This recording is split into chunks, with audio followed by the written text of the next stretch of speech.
Morning students, 12th standard economics, lesson 9, physical economics. அதோட question answer பார்க்க போகிறோம். Multiple choice questions. The modern state is welfare state. One of the following is not a feature of private finance, publicity.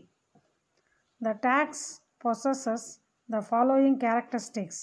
All the above. Which of the following canons of taxation was not listed by Adam Smith? Canon of simplicity. Consider the following statements and identify the correct ones.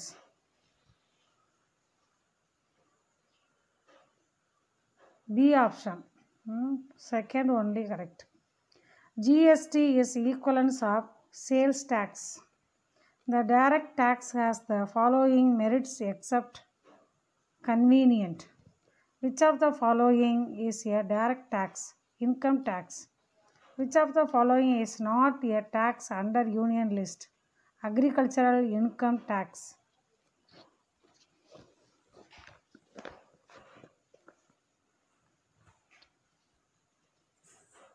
Revenue receipts of the government do not include rent from property. The difference between revenue expenditure and revenue receipts is revenue deficit. The difference between total expenditure and total receipts including loans and other liabilities is called fiscal deficit. The primary purpose of deficit financing is economic development. Deficit budget means an excess of government's total expenditure over its total revenue. Methods of repayment of public debt is all these. Conversion of public debt means exchange of low interest bonds for higher interest bonds. The word budget has been derived from the French word bouquet, which means a small bag. Which one of the following deficits does not consider borrowing as a receipt? Physical deficit. Finance Commission determines B option, the resources transferred to the states.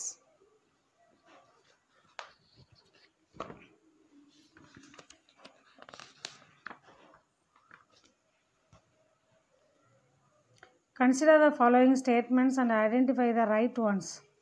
அதாவது both ரெண்டு ஸ்டேட்மெண்ட்டுமே correct தான் சரியா.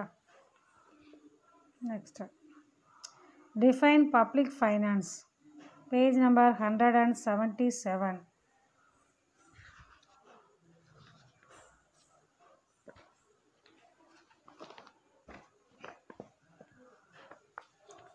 Public finance இந்த பேரா Adam Smith அது வரைக்கும்.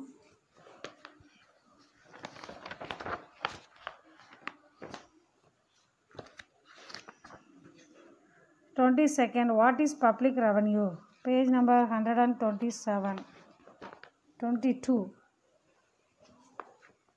Public revenue அப்படியே அந்த பேரா ஃபுல்லாக mark பண்ணிக்கிறணும்.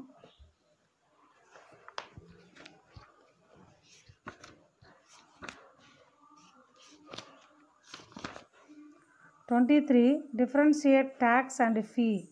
Page number 183.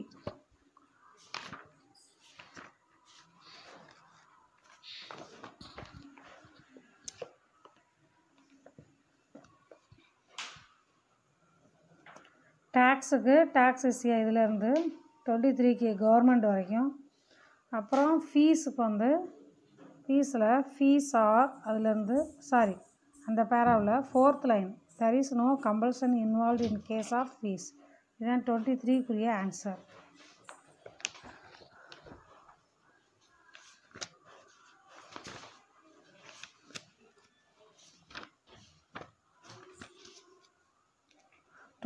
Write a short note on zero-based budget.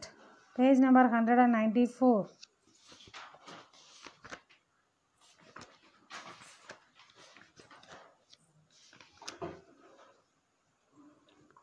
24th answer it involves இதுலேருந்து ஐட்டம் அது வரைக்கும் 24. அடுத்த 25 give 2 examples for direct tax. அதுக்கு கொஸ்டினுக்கு பக்கத்தில் நீங்கள் எழுதிக்கோங்க. Number 1 income tax, number 2 corporation tax இப்படி எழுதிக்கோங்க. Question number 26 what are the components of GST, page number 189.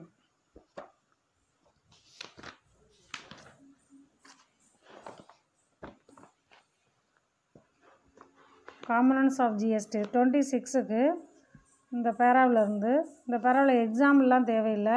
இன்ட்ராஸ்டேட் sale அது வரைக்கும், அப்புறம் இந்த பேராவில் இன்ட்ராஸ்டேட் சேல் அது வரைக்கும், அப்புறம் இங்கேயும் இன்டர்ஸ்டேட் சேல் அது வரைக்கும். இதெல்லாம் 26க்குரிய answer.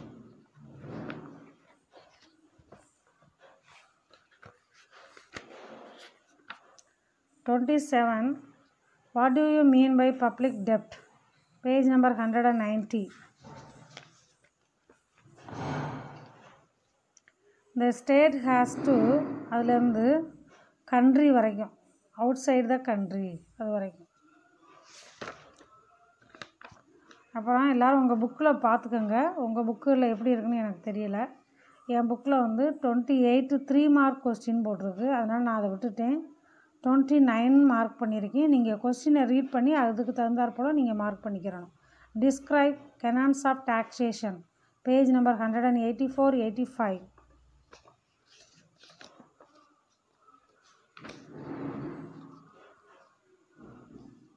29 canons of taxation.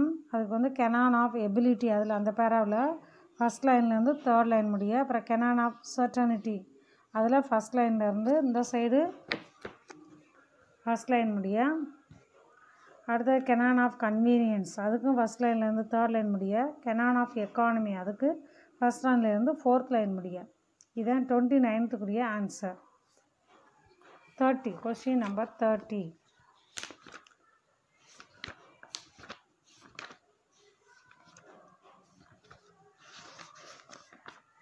Question number 30. Mention any 3 similarities between public finance and private finance. Page number 178.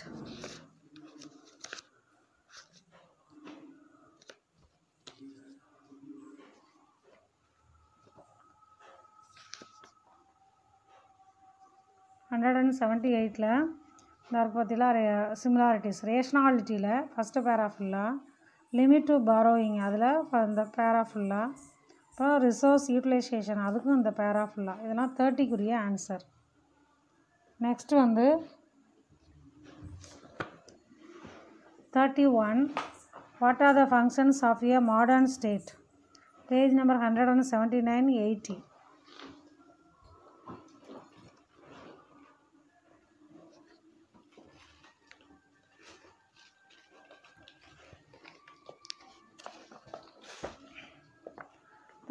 க்கு answer functions of modern state அதில் ஃபஸ்ட் லைன் வரைக்கும், அப்புறம் அடுத்தது வந்து டிஃபென்ஸில் ஃபஸ்ட் லைன்லேருந்து தேர்ட் லைன் முடிய, அடுத்தது ஜுடிஷியரியில் ஃபஸ்ட் லைன்லேருந்து தேர்ட் லைன் முடிய, என்டர்பிரைசஸ் அதுக்கு ஃபஸ்ட் லைன்லேருந்து தேர்ட் லைன் முடிய. அடுத்தது பேஜ் நம்பர் 180ல் சோசியல் வெல்ஃபேர் அதில் ஃபஸ்ட் லைன்லேருந்து செகண்ட் லைன் முடிய, இன்ஃப்ராஸ்ட்ரக்சர் அந்த பேரா ஃபுல்லாக, அப்புறம் வந்து இந்த மேக்ரோ எக்கனாமிக்ஸில் அந்த பேரா ஃபுல்லாக, அடுத்தது சோசியல் ஜஸ்டிஸ் அதில் தேர்ட் லைன் முடிய, அடுத்தது கண்ட்ரோல் ஆஃப் மொனோபொலி அதுக்கு ஃபஸ்ட் லைன்லேருந்து தேர்ட் லைன் முடிய. இதுதான் 31க்குரிய answer. 32 state any 3 characteristics of taxation, page number 183.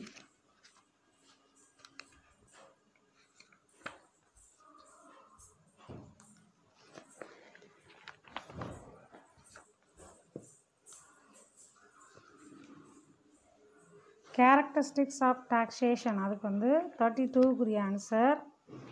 இந்த கேரக்டரிஸ்டிக்ஸ் ஆஃப் டேக்ஸ் இருப்பாருங்க அதில் ஃபஸ்ட்டு பாயிண்ட்டு, அப்புறம் தேர்ட் பாயிண்ட்டு, ஃபோர்த்து பாயிண்ட் இது மார்க் பண்ணிக்கிறோம். அடுத்ததாக 33 point out any 3 differences between direct tax and indirect tax, Page number 188.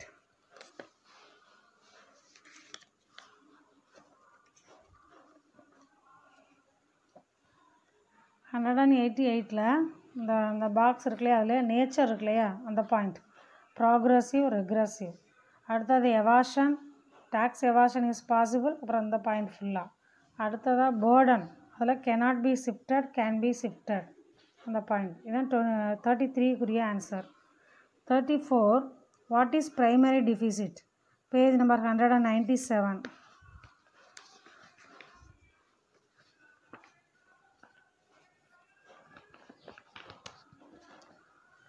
Primary deficit அந்த ஹெட்டிங்கில் அந்த பேரா ஃபுல்லாக அந்த ஈக்குவேஷன் வரைக்கும். இதுதான் 34க்குரிய ஆன்சர். சரியா? 34க்குரிய ஆன்சர். அடுத்தது 35, mention any 3 methods of redemption of public டெப்ட். Page number 192.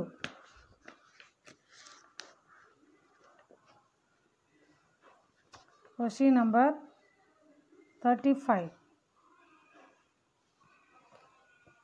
அதில் பட்ஜெட்டரி சர்ப்ளஸ் அந்த பாயிண்ட்டு, அதில் ஃபஸ்ட் லைன்லேருந்து தேர்ட் லைன். அடுத்ததாக வந்து கொஸ்டின் நம்பர் என்ன பார்க்குறோம்? 35 தானே பார்க்குறோம். ஆமாம். அடுத்ததாக வந்து அந்த ஒரு பாயிண்ட்டு. அடுத்தது reduction in rate of interest இந்த பேரா ஃபுல்லாக. அடுத்தது கேபிட்டல் லெவியில் ஃபஸ்ட் லைன்லேருந்து ஃபோர்த் லைன் முடிய. இது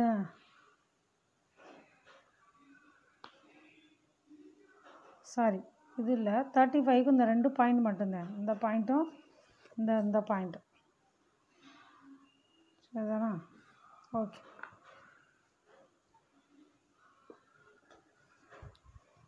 நெக்ஸ்ட்டு பாருங்கள். 36 வந்து இங்கே 5 மார்க் கொஸ்டின்ஸ் கொடுத்துருக்கு, அதனால் அது தேவையில்லை, விட்டுருங்க.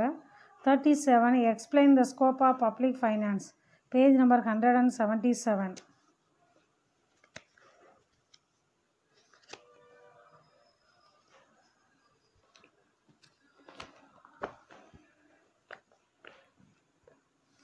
அதில் பப்ளிக் ரெவன்யூ அந்த பேரா ஃபுல்லாக, பப்ளிக் எக்ஸ்பெண்டிச்சர் அந்த பேரா ஃபுல்லாக. அது வந்து 37க்கு ஆன்சர் பார்க்குறோம். அடுத்து பப்ளிக் டெப்ட் அந்த பேரா ஃபுல்லாக. அடுத்து ஃபினான்ஷியல் அட்மினிஸ்ட்ரேஷன், அதில் ஃபஸ்ட் லைன்லேருந்து ஃபோர்த் லைன் முடிய. அப்புறம் ஃபிசிக்கல் பாலிசியில் அந்த பேரா ஃபுல்லாக. இதெல்லாம் 37க்குரிய answer. 38, bring out the merits of indirect taxes over direct taxes. அதுக்கு வந்து நான் உங்களுக்கு நோட்ஸில் ரீட் பண்ணுறேன். நோட்ஸில் அந்த கொஸ்டினுக்கு ரீட் பண்ணுறேன். அதாவது கொஸ்டின் நம்பர் 38க்கு. சரியா? 38க்கு ஆன்சர் ரீட் பண்ணுறேன், கவனிங்க. இதை வந்து நீங்கள் உங்கள் நோட்டில் எழுதி வச்சு படிக்கணும். ஃபஸ்ட்டு பாயிண்ட் புக்கில் கிடையாது, கம்பேர் பண்ணி வருது. Wider coverage. Indirect taxes can cover more people than direct taxes. Second point, for example, in India everybody pays indirect tax as against just 2% paying income tax. அடுத்தது second point, convenient. Indirect taxes are levied on commodities and services. Whenever consumers purchase, they pay tax along with the price. அடுத்தது second point, they do not feel the pinch of paying tax. அடுத்தது third point, checks harmful consumption. The government imposes indirect taxes on those commodities which are harmful to health. Second point, example, tobacco, liquor, etc. They are known as sin taxes. அடுத்தது equitable. The direct tax satisfies the canon of equity. Second point, higher tax is imposed on luxurious used by rich people. Fifth point, economical. Cost of collection is less as producers and retailers collect tax and pay to the government. Second point, the traders act as honorary tax collectors. இதுதான் 38 கொஸ்டினுக்குரிய answer. நீங்கள் வந்து உங்கள் நோட்டில் எழுதி வச்சு நீங்கள் படிச்சுக்கிறணும். Next வந்து 39, explain the methods of டெப்ட் redemption. Page number 192.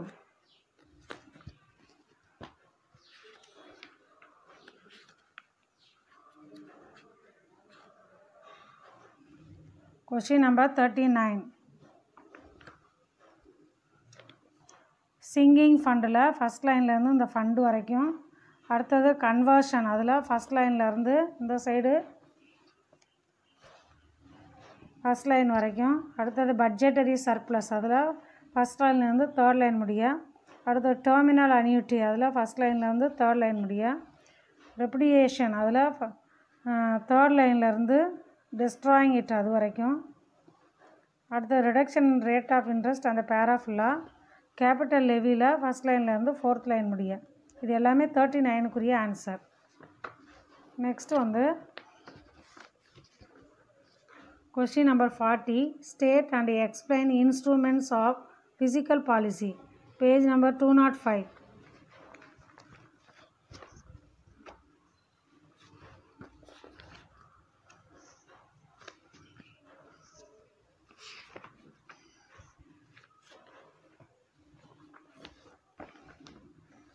Question number 40க்குரிய ஆன்சர் ஃபிசிக்கல் இன்ஸ்ட்ருமெண்ட்ஸில் ஃபஸ்ட் லைன்லேருந்து தேர்ட் லைன் முடிய, அடுத்தது டாக்ஸேஷனில் அந்த பேரா ஃபுல்லாக, பப்ளிக் எக்ஸ்பெண்டிச்சர் அந்த பேரா ஃபுல்லாக, பப்ளிக் டெப்ட்லையும் அந்த பேரா ஃபுல்லாக. இதெல்லாம் 40க்குரிய ஆன்சர்.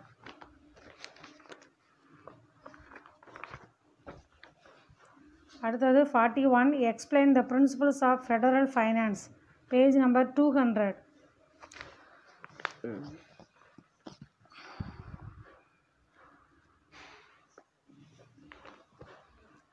200ல் பிரின்சிபல்ஸ் ஆஃப் இண்டிபெண்டன்ஸ் அதில் ஃபஸ்ட் லைன்லேருந்து ஃபோர்த் லைன் முடிய, பிரின்சிபல் ஆஃப் ஈக்விட்டி அந்த பேரா ஃபுல்லாக, பிரின்சிபல் ஆஃப் யூனிஃபார்மிட்டி அதில் ஃபஸ்ட் லைன்லேருந்து தேர்ட் லைன் முடிய, அடுத்தது principle of adequacy of resources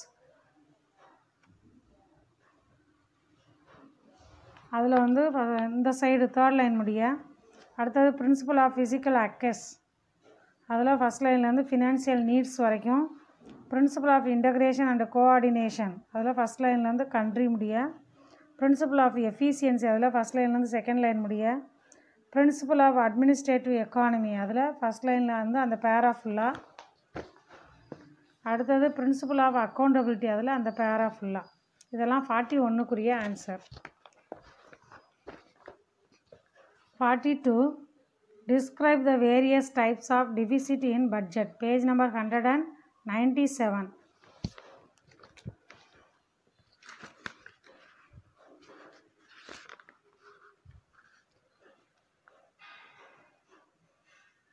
Principles of Federal Finance.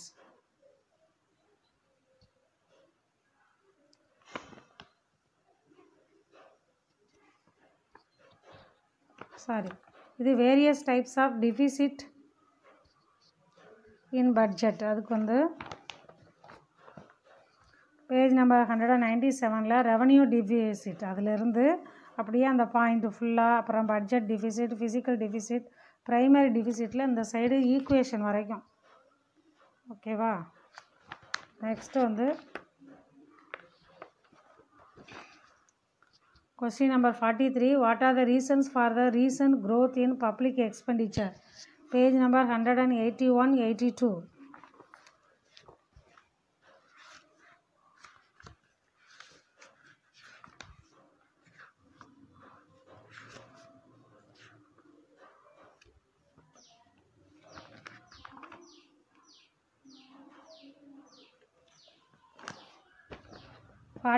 க்குரிய answer population க்ரோத்தில் ஃபஸ்ட் லைன்லேருந்து இந்த சைடு ஃபோர்த் லைன் முடிய ஆர்டர் எக்ஸட்ரா, அடுத்தது டிஃபென்ஸ் எக்ஸ்பெண்டிச்சரில் ஃபஸ்ட் லைன்லேருந்து தேர்ட் லைன் முடிய, அடுத்தது கவர்மெண்ட் சப்சைட்ஸ் அதில் ஃபஸ்ட் லைன்லேருந்து எக்ஸட்ரா வரைக்கும், அப்புறம் டெப்ட் சர்வீசிங் அதில்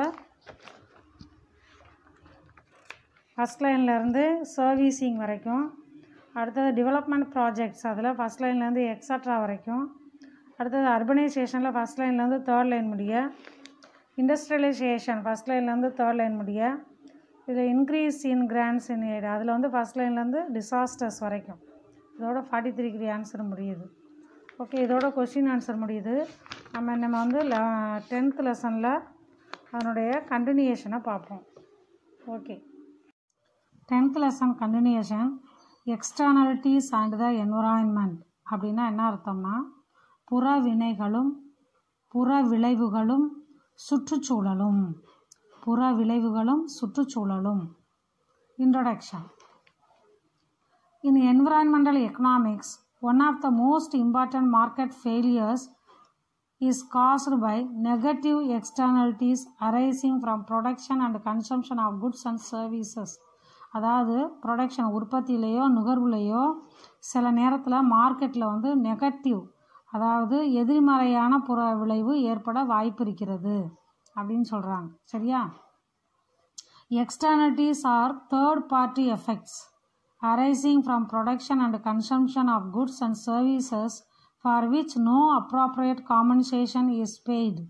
அதாவது தேர்ட் பார்ட்டி எஃபெக்ட்ஸ், மூன்றாம் தரப்பு பாதிப்பு என்ன எக்ஸ்டர்னலிட்டிஸில் அப்படின்னா, production and consumption of goods and சர்வீசஸில் அப்ராப்ரியேட் காம்பன்சேஷன் இஸ் பெய்டு. அதாவது அதுக்கு காம்பன்சேஷன் வந்து வேறு ஏதாவது பொருட்கள் விற்பாங்க. Externalities occur outside of the market, that is அதாவது புற விளைவு வந்து மார்க்கெட்டுக்கு வெளியிலிருந்து வரும். தே அஃபெக்ட், அது என்ன ஆகும்னா பீப்புளை பாதிக்கும், நாட் டைரெக்டாக பாதிக்காது. Involve in the production and consumption of goods and services, அதாவது உற்பத்தி மற்றும் நுகர்வு பொருள்கள் மீது பாதிப்பை ஏற்படுத்தும். They are also known as, அதைத்தான் என்ன சொல்கிறாங்க, ஸ்பில் ஓவர் எஃபெக்ட்ஸ்ன்னு சொல்கிறாங்க. அதாவது மிகை வழிதல் அப்படின்னு சொல்கிறாங்க. மிகை வழிதல் புற விளைவு என்று சொல்லப்படுகிறது. ஓகே, நெக்ஸ்ட் வந்து மீனிங் ஆஃப் எக்ஸ்டர்னலிட்டிஸ், அதாவது புற விளைவுகளின் பொருள். புற விளைவுகளின் எக்ஸ்டர்னலிட்டிஸோட பொருள் என்ன? எக்ஸ்டர்னலிட்டிஸ்னால் எதிர்மறையான தாக்கம் ஏற்படுதுன்னு சொல்கிறோம். மார்க்கெட்டுக்கு வெளியிலேருந்து உற்பத்தியிலையும் மற்றும் நுகர்வு பொருளையும் ஏற்படுதுன்னு சொல்கிறோம். இங்கே மீனிங் என்ன அப்படின்னா, எக்ஸ்டர்னலிட்டிஸ் refer to external effects R spill over effects resulting from the act of production or consumption on the third parties. அதாவது தேர்ட் பார்ட்டிஸ் அந்த அதனுடைய விளைவு வந்து மூன்றாவது மனிதர் மேலே பாதிக்கும். Externalities arise due to interdependence between economic units. அதாவது எக்ஸ்டர்னலிட்டிஸ் வந்து எங்கே உருவாகும் அப்படின்னா அந்த பொருளாதாரத்தில் மாற்றத்தை ஏற்படுத்தும். Definitions. Externality may be defined as the cost or benefit imposed by the consumption and production activities of the individuals and the rest of the society not directly involved in these activity and towards which no payment is made. அதாவது எக்ஸ்டர்னலிட்டி அப்படிங்கிறது வந்து என்ன சொல்கிறாங்கன்னா, benefit நுகர்வோர் மற்றும் உற்பத்தியாளர்கள் செய்யக்கூடிய நடவடிக்கைகளை அவங்களுக்கு பெனிஃபிட் ஏற்படும் இல்லையா, அதில் அந்தத்தான் வந்து என்ன சொல்கிறோம் எக்ஸ்டர்னலிட்டிஸ்ன்னு சொல்கிறோம். இப்போ இண்டிவிஜுவல்ஸுக்கும் கிடைக்கும், மீதி உள்ள சொசைட்டிக்கு அதனுடைய பெனிஃபிட்டு கிடைக்கும். ஆனால் டைரெக்டாக கிடைக்காது, அவங்க செய்யக்கூடிய ஆக்டிவிட்டீஸ்லேருந்து கிடைக்கும். இந்த externalities arise from both production and consumption activities and their impact could be beneficial or adverse. அதாவது எக்ஸ்டர்னலிட்டிஸ் வந்து எங்கே உருவாகும் அப்படின்னா உற்பத்தி மற்றும் நுகர்வு ஆக்டிவிட்டீஸில் தான் ஏற்படும் சொல்கிறாங்க. பெனிஃபிஷியல் எக்ஸ்டர்னலிட்டிஸ் ஆர் கால்டு, அதாவது நல்ல விதமான புற விளைவு இருக்கு இல்லையா, அதை என்ன சொல்கிறோம் பாசிட்டிவ் எக்ஸ்டர்னலிட்டிஸ்ன்னு சொல்கிறோம். And adverse ones are called, எதிர்மறையான புற விளைவத்தை நெகட்டிவ் எக்ஸ்டர்னலிட்டிஸ்ன்னு சொல்கிறோம். Classification of externalities. இந்த எக்ஸ்டர்னலிட்டிஸை எப்படி பிரிக்கிறாங்கன்னு பாருங்கள். புற விளைவின் வகைகள். Consumption, production. கன்சம்ஷனில் என்ன நடக்குது, பாசிட்டிவும் இருக்குது நெகட்டிவும் இருக்குது. Private security, public safety. அப்புறம் இங்கே நெகட்டிவில் லவுட் ஸ்பீக்கர், நாய்ஸ் பொல்யூஷன் ஏற்படுது. இங்கே ப்ரொடக்ஷனில் பாசிட்டிவ் நெகட்டிவ் இருக்குது. பிச்சீவ்ஸ் பாலினேஷன் அப்படின்னா என்ன, இந்த தேனி வளர்ப்பதில் மகரந்த சேர்க்கை, அதைத்தான் சொல்கிறாங்க. ஃபேக்ட்ரி எமிஷன், ஆலை கழிவு, இதெல்லாம் வந்து அதுலேருந்து ஏற்படக்கூடிய நெகட்டிவ் எக்ஸ்டர்னலிட்டிஸ். புரிஞ்சதா? ப்ரொடக்ஷனில் அதைத்தான் அப்படி சொல்கிறாங்க.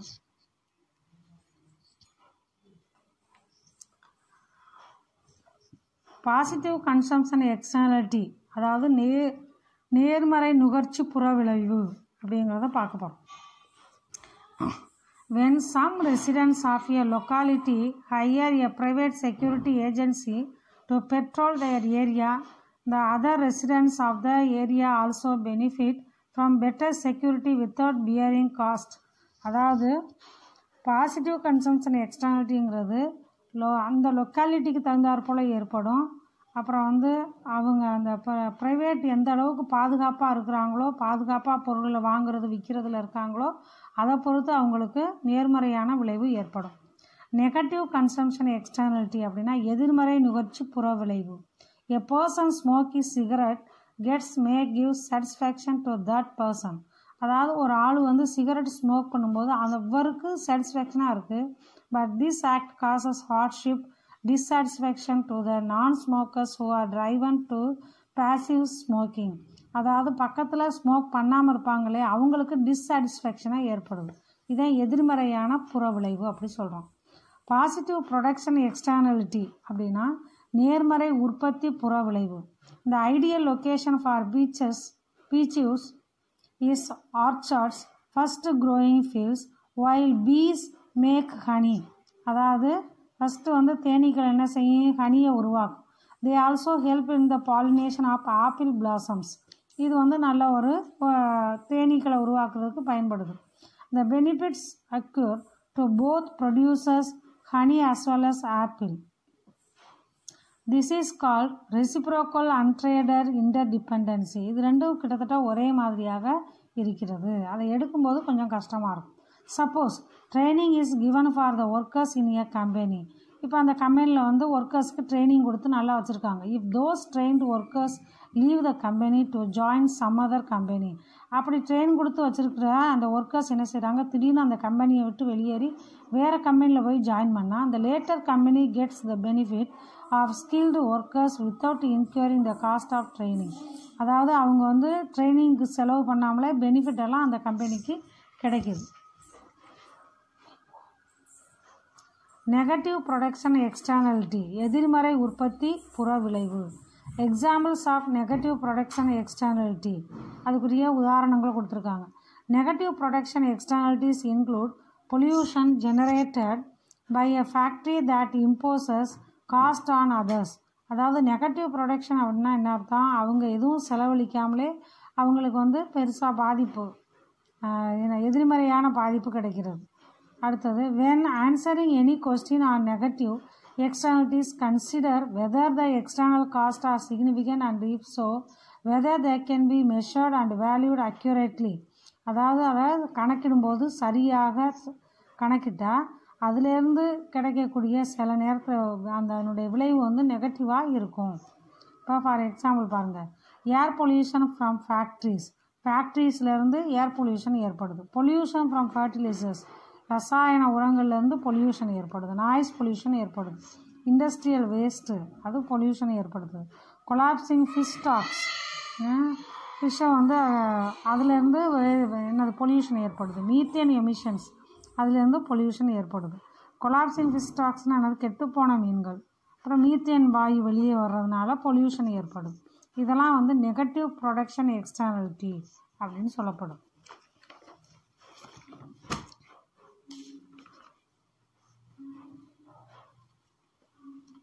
The emissions and effluents of a factory cause air and water pollution.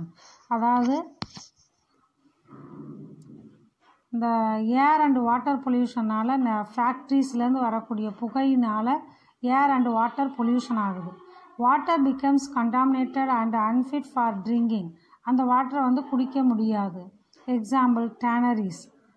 The innocent community bears the external cost for which it is not compensated.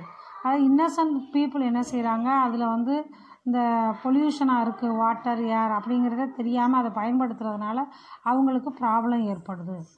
Pollution மாசுபடுதல். Meaning, pollution is the introduction of contaminants into the natural environment that causes adverse change. அதாவது பொல்யூஷனால் பயங்கரமாக மாற்றங்கள் ஏற்படும். இந்த form of killing of life, அதாவது உயிர் வாழ்வரையே கொன்றோம். டாக்ஸிட்டி ஆஃப் என்விரான்மெண்ட், சுற்றுச்சூழலுக்கு கேடு விளைவிக்கும். டேமேஜ் டு எக்கோசிஸ்டத்துக்கு பாதிப்பை ஏற்படுத்தும். And aesthetics of our surrounding, நம்ம சுற்றுச்சூழலையே பாதிக்கும் pollution. Types of pollution: air pollution, water pollution, noise pollution, land pollution. இப்படி 4 types of pollutions R there. Air pollution இதெல்லாம் நீங்கள் சின்ன கிளாஸ்லேயே படிச்சிருப்பீங்க, இருந்தாலும் இங்கேயும் டீட்டெயிலாக கொடுக்குறாங்க. Definition: air pollution is is the presence of any solid, liquid or gaseous substance in the atmosphere in such concentration as may be or tend to be injuries to human beings. அதாவது நம்ம மனித உயிரினங்களுக்கு ஆபத்தை ஏற்படுத்தக்கூடிய solid, liquid, கேசியஸாக கலந்து ஏரில் கலந்து நம்மளுக்கு ஆபத்தை ஏற்படுத்துகிறது. அதர் லிவிங் கிரியேச்சர்ஸ் மற்ற உயிரினங்களுக்கும் பாதிப்பை ஏற்படுத்துது. ஆர் பிளான்ட்ஸ் செடிகளுக்கு, ஆர் ப்ராப்பர்ட்டி சொத்துக்களுக்கு, ஆர் என்விரான்மெண்ட் சுற்றுச்சூழலுக்கு பாதிப்பை ஏற்படுத்துறத நம்ம என்ன சொல்கிறோம்? ஏர் பொல்யூஷன் சொல்கிறோம். இந்த air prevention and control of pollution act 1981 கொண்டு வந்திருக்காங்க. டைப்ஸ் ஆஃப் ஏர் பொல்யூஷன், அதாவது ஏர் பொல்யூஷனுடைய வகைகள். Indoor air pollution. Indoor air pollution என்ன? உட்புற காற்று மாசு. உட்புற காற்று மாசு. It refers to toxic contaminants that we encounter in our daily lives, in our homes, schools and workplaces. அதாவது ஹோம்ஸில், ஸ்கூல்ஸில், ஒர்க் பிளேசஸில் டெய்லி நம்ம அந்த பொல்யூட்டடான ஏரை நம்ம சுவாசிக்கிறோம். For example, cooking and heating with solid fuels and on open fires or traditional stoves results in high levels of indoor air pollution. வீட்டில் இந்த விறகு வச்சு எரிக்கிறதுனால புகையெல்லாம் வருது இல்லையா, அதைத்தான் இன்டோர் பொல்யூஷன் சொல்கிறாங்க. அவுட்டோர் ஏர் பொல்யூஷனாக என்னது? It refers to ambient air. அதாவது the common source of outdoor air pollution are caused by combustion process from motor vehicle வரக்கூடிய புகை, சாலிட் ஃபியூல், மற்ற பேர்னிங் அண்ட் இண்டஸ்ட்ரீஸ். சில இடங்களில் எரிப்பாங்களே, அதாவது அதுலேருந்து வரக்கூடிய புகை, இண்டஸ்ட்ரியிலேருந்து வரக்கூடிய புகை, இதனால் ஏற்படுற பொல்யூஷனை தான் அவுட்டோர் ஏர் பொல்யூஷன் சொல்கிறோம். ஓகே, காசஸ் ஆஃப் ஏர் பொல்யூஷன்லேருந்து நம்ம அடுத்த கிளாஸில் பார்க்கலாம். Thank you students.